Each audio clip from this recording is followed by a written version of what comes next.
नगर परिषद आणि नगरपंचायत निवडणुकीसाठी मतदान प्रक्रिया पूर्ण. मतमोजणी पुढे ढकलल्याने निकाल उद्याऐवजी 21 डिसेंबरला. मुंबई हायकोर्टाच्या नागपूर खंडपीठाचा निर्णय. ईव्हीएमच्या स्ट्रॉंगरूम बाहेर राजकीय पक्षांना पहारा देण्याची मुभा. निवडणूक आयोगाकडून परवानगी. ईव्हीएममध्ये छेडछाड केली जात असल्याचा काही राजकीय पक्षांचा आरोप.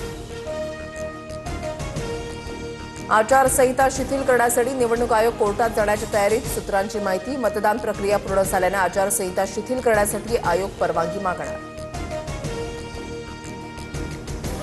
खंडपीठाचा निकाल सर्वांना मान्य करावाच लागेल, पण 24 ठिकाणच्या निवडणुकांमुळे सर्व निकाल पुढे ढकलणं अयोग्य. कोर्टाच्या निकालावर फडणवीसांची प्रतिक्रिया.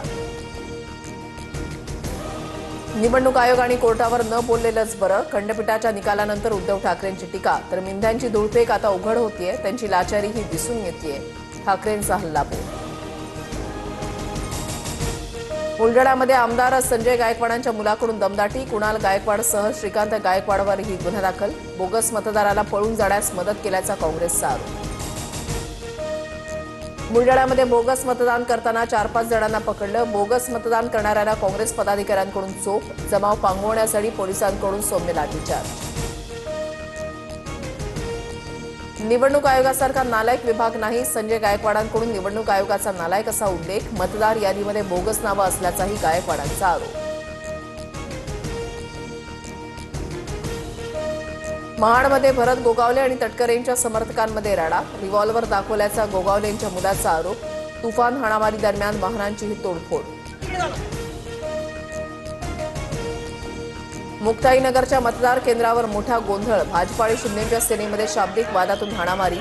शिंदेचे आमदार आणि त्यांच्या कार्यकर्त्यांनी मारहाण केल्याचा भाजप पदाधिकाऱ्यांचा आरोप.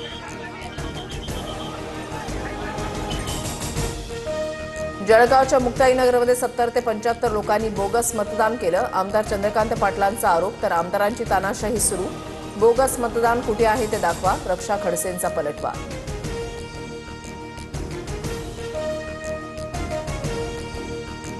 आमदार संतोष बांगर यांच्याकडून मतदानाच्या गोपनीयतेचा भंग. मतदान केंद्रामध्ये मोबाईलचा वापर करत घोषणाबाजी.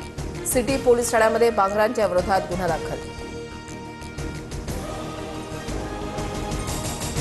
चंद्रपूरच्या गडसांदूरमध्ये मतदानादरम्यान मतदारानं ईव्हीएम फोडलं. नगारा चिन्हासमोरील बटण दाबल्यानंतर कमळ चिन्हाची लाईट लागल्याचा मतदाराचा आरोप.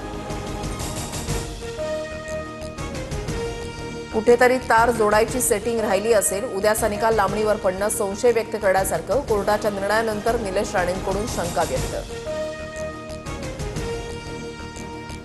भाजप सिंधुदुर्गमध्ये पैसे वाटप करत असल्याचा निलेश राणेंचा आरोप. वकिलांशी बोलणार आणि मी केस करणार.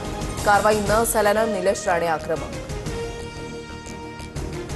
एकनाथ शिंदेंनी मालवणमध्ये पैशांच्या बॅगा आणल्या. वैभव नाईकांकडून पैसे वाटपाचा आरोप. त्या प्रचारामध्ये अनेक दिवस व्यस्त असल्यानं कपड्यांच्या बॅगा असतात. नाईकांना उदय सामंतांचं उत्तर. आमदार सुनील शिंदेंचं नाव 7 वेळा तर माजी महापौर श्रद्धा जाधवांचं 8 वेळा नाव आलं. निवडणूक आयोगाची सरकत झालीय का? आदित्य ठाकरेंचा हल्लाबोल. गौरी पालवे आत्महत्या प्रकरणामध्ये पती अनंत गर्जेला न्यायालयीन कोठडी. गरजेची पॉलिग्राफ टेस्ट करणं आवश्यक. पोलिसांची कोर्टामध्ये माहिती. गरजेच्या जुन्या प्रेयसीचा जबाबही नोंदवला. महापरिनिर्वाण दिनाबाबत मुख्यमंत्र्यांच्या उपस्थितीमध्ये बैठक. अभिवादनासाठी येणाऱ्या अनुयायांची व्यवस्था. वाहतुकीचं नियोजन करा. फडणवीसांच्या अधिकाऱ्यांना सूचना. पंतप्रधानांचं कार्यालय आता सेवा तीर्थ नावानं ओळखलं जाणार. सेंट्रल विस्टा अंतर्गत बनत असलेल्या कार्यालयाचं नाव बदललं.